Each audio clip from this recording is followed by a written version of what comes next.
This is how I came up with the idea to fuse neuroimagery with traditional art.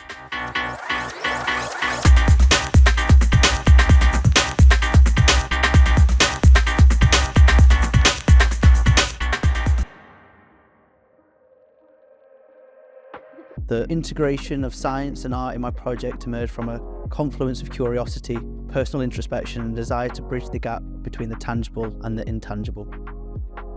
The idea of using my own brain images as a stimulus for pareidolia in my paintings sprouted from a fascination with the intricate patterns and complexities hidden within the neural landscape.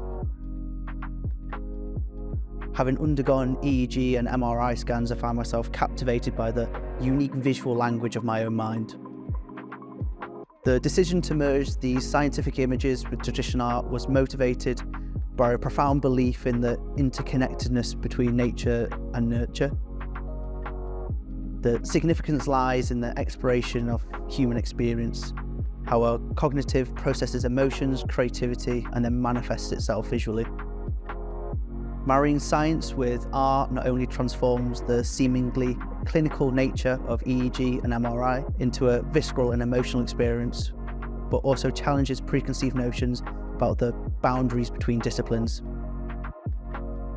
This project has been designed as a reminder that creativity is not confined to one realm. Rather, it's a collaborative dance between the rational and the imaginative, the analytical, and also the expressive. And the answer first. And why? So it'll be, add random colours, but paletted colours. Find depth within that, let them dry, work on the outside. Isolate each figure, and then do my pastel over the top. Like thick lines, work it, play with it, see how that sits, and then re-isolate each figure. To be fair, it's working quite good as a full massive piece right now. Just the process. Through this amalgamation, my work aims to transcend traditional boundaries, inviting viewers to contemplate the fluidity between the scientific intricacies of the brain and the emotive expressions found in art, in turn fostering a deeper appreciation for the beauty of our mind. The incorporation of my brain imagery profoundly influences the connection to the artwork, elevating the creative process on a personal and also emotional level. Witnessing the inner workings of my mind through EEG and MRI scans create a unique connection between self-discovery and the artistic expression as well. The personal connection begins with the selection of the specific brain images, each scan capturing a moment in my cognitive journey.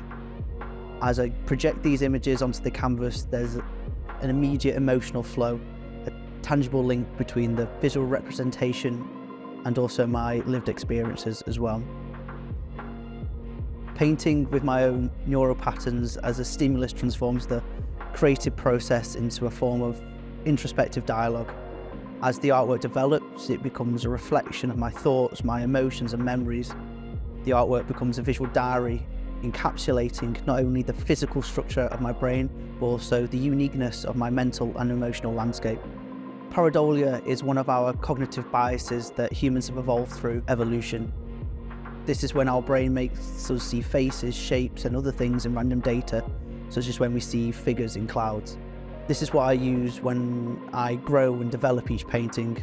I find patterns and meaning within the abstract brushstrokes, and then in turn develop anecdotes within the side of my works. This interplay between the scientific and the subjective creates a profound connection, making the painting a mirror of my own idiosyncratic mind.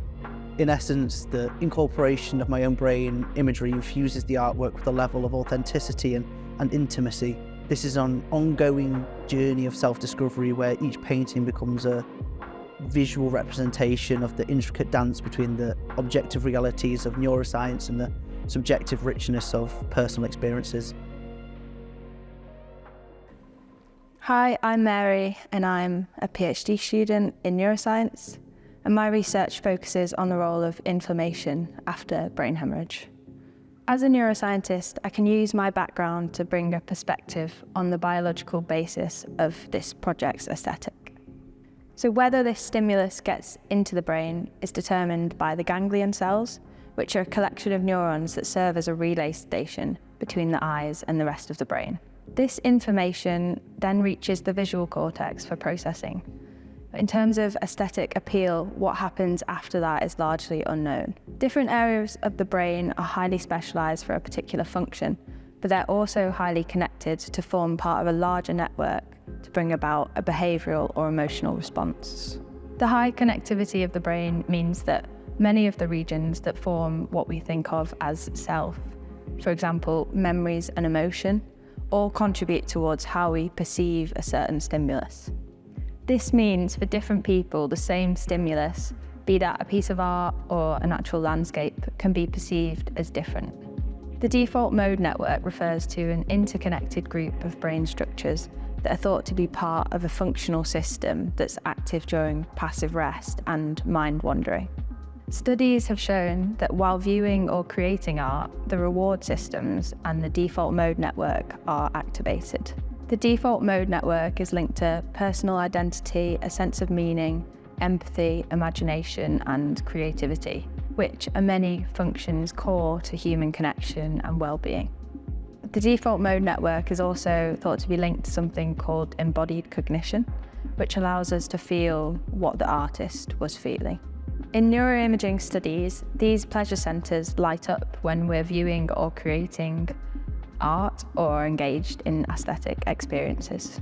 There are several neuroimaging techniques that can be used to detect brain activity associated with a particular stimulus, and two of the most common are electroencephalogram, or EEG, and functional MRI, or fMRI. Why is neuroimaging important for understanding the interpretation of art? Cognitive neuroscience of art continues to be criticised for failing to produce meaningful results about art itself.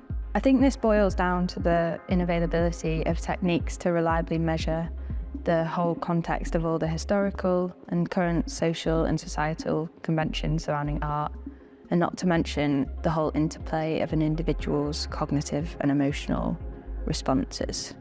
In the past, we could only really turn to philosophy to make sense of the human experience, but the rapid development in neuroimaging techniques brings a new hope to reliably measure how different factors can alter our perception of the world. Our DNA is coded and our environment alters the biology of our brains, so in theory, all of that is quantifiable. I'm not saying we're necessarily there yet, but I think with the right tools, we can begin to turn the subjective into the objective. Without appropriate ways to analyse the subjective experiences and consider historical influence, we run the risk of misinterpretation. However, I do think neuroimaging can provide supportive evidence of the philosophical questions about the intended meaning behind art. And I think there is space for both philosophy and neuroscience, and I think we should encourage the merge of the two to better our understanding of the perception of art. The cognitive neuroscience of the aesthetic experience is an emerging field of experimental science, which aims to combine the psychological aesthetics, biological mechanisms, and human evolution by investigating the perception and response to art. I think we all know that aesthetics have the power to evoke an intense feeling in us, which is rooted in evolution and is an essential part of our humanity, health, well-being, and learning. The arts are reinforced in the brain through reward, pleasure, and fear circuitry, and still serves the same function today as it did in our evolutionary past, to communicate and connect. The impact of aesthetics extends further than just the art scene. It has implications for neuroscience, psychiatry, public health, design, and education. Better understanding the physiological responses to aesthetics can help develop solutions to real-world problems. I think aesthetics provides an opportunity to work with our biology to design arts-based interventions for a number of conditions and improve our quality of life. Einstein believed that the greatest scientists are artists as well, but today art and science have taken very different paths. I think artists have long intuitively understood the visual system without the need for a scientific perspective. A scientist called Alfred Yarbus traced the eye movements of people looking at art and natural scenes in the 1960s, and he concluded that the visual system is drawn to areas of high contrast, detail, and colour. The gaze tends to jump between the same parts of the scene, like the eyes or the mouth of a face, and when asked specific questions about the images, the person's eyes would concentrate on areas of the images relating to the questions. So this demonstrates a basic way in which science can be used to help us better understand the expression and perception of art. So if art is all about empathy of the artist's expression, then understanding the science behind our emotional and cognitive responses to art can actually generate more meaning. I think the arts in general are really undervalued, which makes funding for them challenging. And I think projects like these play an essential role in encouraging a movement towards the blend of art and science. One thing that fascinates me most is this. Everyone watching this is experiencing a visual input. We're all perceiving life as it passes us by. We're all engaging with it in our own way. By putting this project out there, the aim is to make people realise this and emphasise the importance of what we are engaging with and what we are putting out into the world. In turn, I hope this will lead to people putting their well-being and self-discovery at the forefront of their daily lives. I believe if we become the best person for ourselves, we will become the best person for the people around us, and in turn, making society a better place for us to live and advancing the world around us as well.